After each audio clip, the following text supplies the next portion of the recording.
បងប្អូនសូមបន្តមករបងរស់ស៊ីដើម្បីផ្គត់ផ្គង់គ្រួសារជួយសេដ្ឋកិច្ចជាតិយើងធម្មតាហើយបរិច្ចាគជំនួយតាមលទ្ធភាពទៅដល់បងប្អូនភៀសទឹកបន្តទៀតណាដោយសារតែពួកគាត់គឺត្រូវការជំនួយពីពួកយើងចាំបាច់មែនតើហើយអញ្ចឹងសម្រាប់កន្លែងដែល Toy Store មកនេះគឺថាមានលក់ស៊ុបសាច់អាំងច្រើនប្រភេទមែនតើសម្រាប់តម្លៃក៏សមរម្យរសជាតិឆ្ងាញ់ទៀតបើសិនជាមកជាលក្ខណៈគ្រួសារអីគឺត្រូវមែន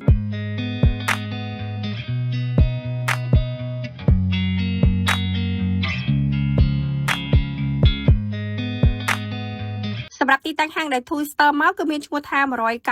199សាច់អាំងនិងស៊ុបមានគ្រឿងក្លែមមានអីច្រើនប្រភេទទេពុកម៉ែបងប្អូននៅបែកតាខ្មៅកន្លែងគាត់ងាយស្រួលរកឯ Toy Store នឹងប្រាប់បង្ហាញផ្លូវនៅចុងវីដេអូហើយនេះគឺជាពីនុយសម្រាប់ស៊ុបនៅកន្លែងគាត់មានច្រើនប្រភេទមិនថាស៊ុបគោស៊ុបម្រះស៊ុបប្រហិតត្រីក៏ដូចជាស៊ុបកញ្ចក់ស៊ុបគ្រឿងសមុទ្រស៊ុបទងស៊ុបខ្យងអីហ្នឹងនិយាយទៅគឺច្រើនមែនតើហើយបើថាស៊ុបស៊ីឈ្វាន់វិញមួយសេតតែ30000រៀលទេហើយផ្សេងទៀតមួយសេតលក្ខណៈថាមួយឈុតគេហ្នឹង35000ហើយនេះគឺជាប្រភេទ set សាច់អាំងពុកម៉ែបងប្អូនជាប្រភេទសាច់គោឡើងភ្នំសាច់អាំងនេះគឺ set របស់គេមានលក្ខណៈថាមឹកបកាក៏ដូចជាសាច់គោមកថាសមកព្រមទាំងជាប្រភេទបន្លែបើនិយាយទៅ set នេះគឺថាត្រូវចាត់ Two Sister មែនតើដោយសារតែគេមកអស់ហើយមួយ set ហ្នឹងតែ35000ទេគឺថាសមរម្យមែនតើ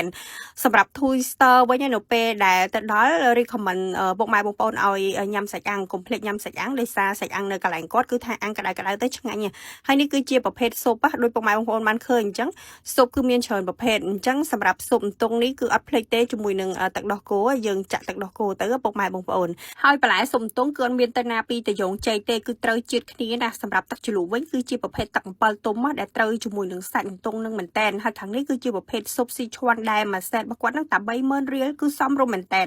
សម្រាប់ស៊ុបខ្យងវិញក៏តំណងដែរពុកម៉ែបងប្អូនហើយយើងហៅស៊ុបខ្យងផ្សេងស៊ុបផាត់ត្រីផ្សេងក៏បានដែរសម្រាប់ Twister គឺដាក់លាយចូលគ្នាតែម្ដងណា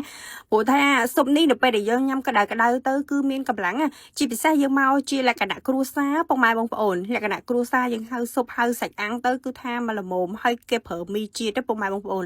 នៅទីនេះអត់ប្រើមីចោលទេនិយាយទៅគឺថាគ្រឿងផ្សំអីផ្សេង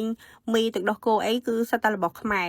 អញ្ចឹងនៅពេលដែលពុកម៉ែបងប្អូនត្រូវការញ៉ាំអីគឺថាកុំភ្លេចទៅនេះព្រោះអីពេលច្រើនអ្នកតែខ្មៅគឺចូលចិត្តទៅញ៉ាំនៅកន្លែងគាត់និយាយទៅសម្រាប់ពុកម៉ែបងប្អូនដែលនៅតែខ្មៅហើយអត់ទាន់ស្គាល់កន្លែងនេះ Two Story recommend មែនតើកុំភ្លេចទៅហើយក្រៅពីហ្នឹងគឺគាត់មានម្ហូប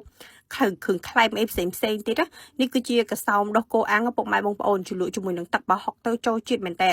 សម្រាប់សាច់គោអាំងអីគាត់ក៏មានដែរហើយសម្រាប់លក្ខណៈថាតាសៃកែងគោអាំងហើយជ្រលក់ជាមួយនឹងទឹកបោះហុកមកគឺថាចូលជាតិមែនតើហើយឆាពូតាន់ក៏ដូចជាមានឆាអណ្ដាតជាមួយនឹង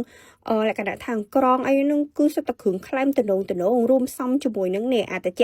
នេះត្រូវមែនតើបងប្អូនដែលគាត់ទឹកតែមានណាពេលមកលក្ខណៈគ្រួសារក្រុមការងារមិត្តភ័ក្តិអីកុំភ្លេចហៅ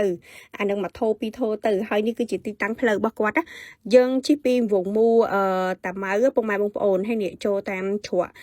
ធនាគារនឹងមកនេះគឺជាផ្ទះវិឡាធំដល់ស្តុបមួយបាត់ឆ្វេងដៃពុកម៉ែបងប្អូនហើយនៅពេលដែលបាត់ឆ្វេងហើយយើងជិះទៅត្រង់រហូតទៅឃើញហាងគាត់នៅខាងស្ដាំដៃឯដែលឈ្មោះ199សាច់គោអាំងស៊ុបគ្រឿងក្លែមអីហ្នឹងហើយហាងរបស់គាត់គឺបើកចាប់ពីម៉ោង11ថ្ងៃត្រង់ដល់ម៉ោង12យប់Twister នឹងដាក់ Google Map លម្អិតវីដេអូយើងមានតែប៉ុណ្្នឹងទេជម្រាបលា